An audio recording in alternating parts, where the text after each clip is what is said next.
Welcome to धंधो with वत्सल पटनी। आज हम बात करेंगे फाउंडर एडवाइसेस के बारे में। मैं आज आपको टोटल 7 ऐसी एडवाइसेस बताऊंगा जो फाउंडर्स अपने स्टार्टअप दौरान अवॉइड कर देते हैं। यह है advices for a startup founder.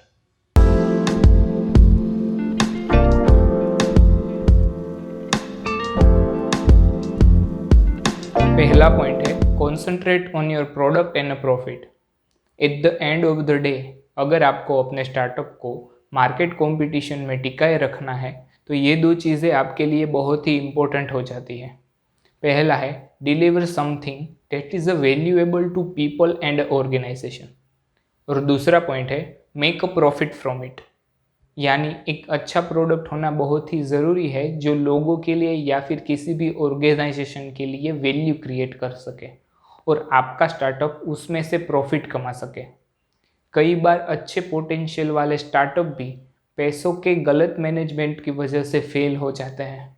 अगर कोई इन दो एडवाइसों के सिवा कोई तीसरी एडवाइस आपको देता है तो हो सकता है वो मार्केट नीड और प्रॉफिट को अंडर एस्टिमेट कर रहा हो, या फिर अपनी प्रोडक्ट बेचने के लिए आपकी नीड को टारगेट करके आपको एडवाइस दे रहा हो। कई बार हमें ये भी सुनने को मिलता है कि आपके स्टार्टअप के लिए जो चीज़ें सही है वो आप नहीं कर रहे हो, लेकिन ऐसी एडवाइस से आपको डिस्ट्रैक्ट बिल्कुल नहीं होना है। जिस चीज़ पर आप काम कर रहे हो उसको पूरी तरह से ट्राई करे बिना नहीं छोड़ना है, क्योंकि सारी सही एडवाइसेस जो दूसरों के हिसाब से सही है उन सभी एडवाइसेस को ट्राई करना ज़रूरी नहीं है। अगर आप अपनी स्ट्रेटेजी पे कॉन्फिडेंट हो तो आपको डिस्ट्रैक्ट होने की बिल्कुल ही ज़रूरत नहीं है।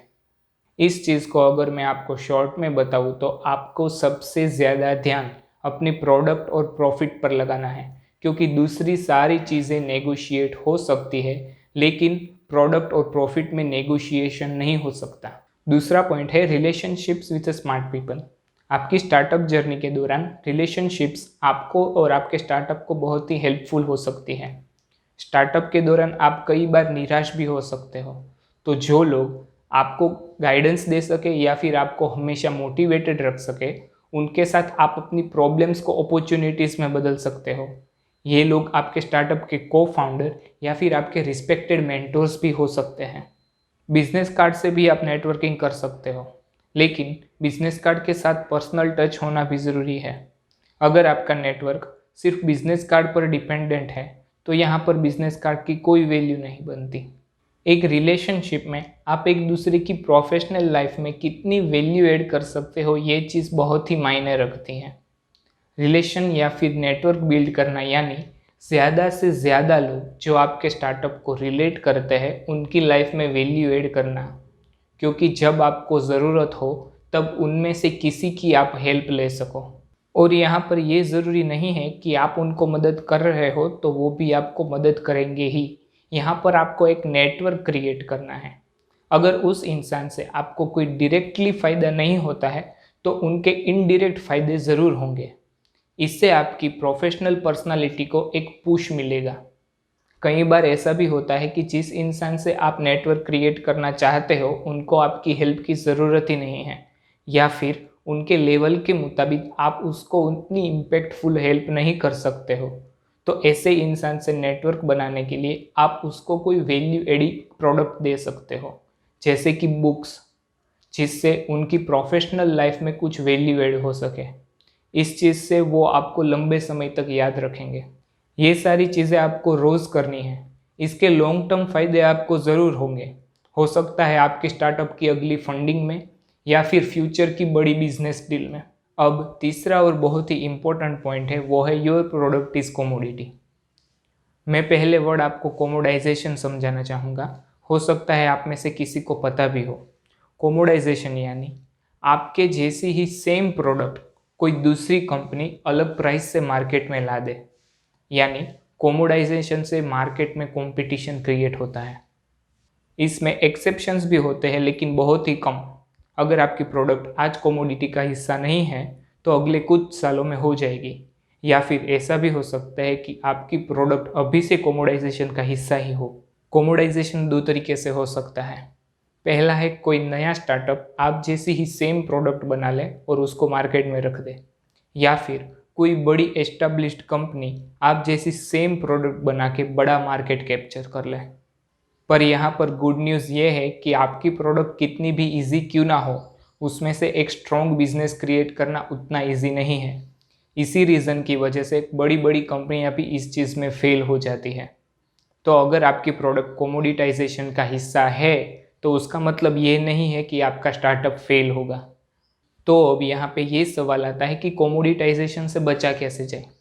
कोमोडिटाइजेशन पे बहुत सारे फैक्टर्स अफेक्ट करते हैं, जैसे कि कंट्री, गवर्नमेंट और मेनली कंज्यूमर्स, जो हर जगह पे अलग अलग नेचर के पाए जाते हैं। कोमोडिटाइजेशन में अलग दिखने के लिए कस्टमर के दिमाग में आप आपकी कंपनी की ब्रांड वैल्यू क्रिएट कर सकते हो।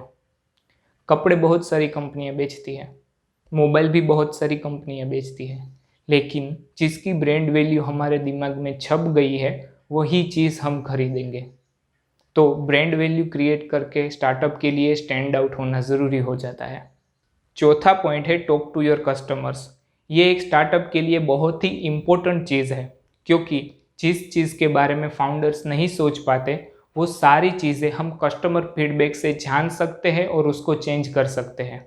कस्टमर से बात करने के कुछ ज़्यादा फायदे नहीं हैं, लेकिन जितने हैं उतने एक स्टार्टअप को सक्सेसफुल बनाने के लिए काफ़ी है। जैसे कि आप कस्टमर की सोच को समझ पाओगे, अलग अलग टाइप के कस्टमर को किस तरह से टारगेट करना है वो भी जान पाओगे, और अपने अनहैप्पी कस्टमर्स को हैप्पी कस्टमर्स में कन्वर्ट कर पाओगे। आपको तकरीबन 15 मिनट के लिए एक हफ्ते में 3 से 5 बार कस्टमर फीडबैक पर काम करना चाहिए। ये चीज़ आपको आपके स्टार्टअप को आगे बढ़ाने में बहुत हेल्पफुल रहेगी। पांचवा पॉइंट है invest in things that gives you more time. Founder को स्टार्टअप में टाइम से ज़्यादा इम्पोर्टेंट चीज़ कोई भी नहीं हो सकती। फाइनाइट अमाउंट के साथ एक फाउंडर को इनफाइनाइट काम करने होते हैं। कई सारे ऐसे भी फाउंडर्स हैं जो अपना पूरा दिन ऐसी चीज़ को करने में बिता देते हैं जो उनको नहीं करनी चाहिए।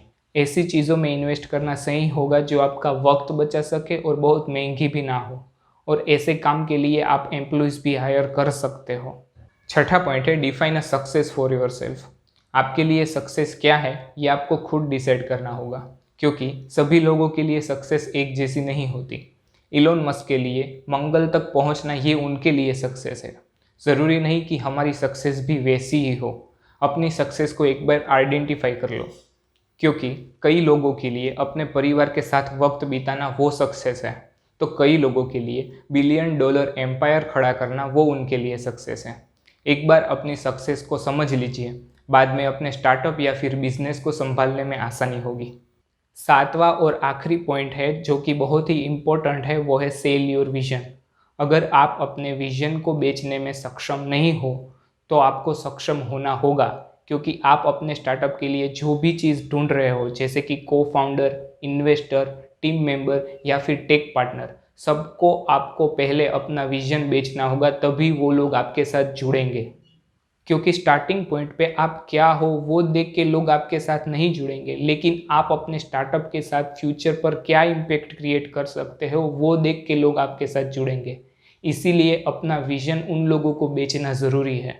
स्टार्टिंग के दिनों में आपके पास एक विजन के सिवा कुछ नहीं होता, और एक अच्छा विजन ही आइडिया को रियलिटी में बदल सकता है। अगर आप जानना चाहते हो कि एक विजनरी आइडिया आप कैसे सोच सकते हो, तो उस पर मैंने एक ऑलरेडी वीडियो बना दी है, उसकी लिंक आपको डिस्क्रिप्शन बॉक्स में मिल जाएगी, तो आप उसको ज़रूर देखिएगा। आशा रखता हूँ कि इस वीडियो के साथ मैं आपकी स्टार्टअप जर्नी में कुछ वैल्यू ऐड कर पाया हूँ, और ये वीडियो आपको अच्छी भी लगी होगी। अगर ये वीडियो आपको अच्छी लगी है तो लाइक ज़रूर करें और मेरे चैनल को सब्सक्राइब करें। अगर इस वीडियो से रिलेटेड कोई भी क्वेश्चन है तो मुझे कॉमेंट बॉक्स में ज़रूर पूछिए। And thank you so much for watching. मिलते हैं अगले वीडियो में, तब तक के लिए बाय बाय।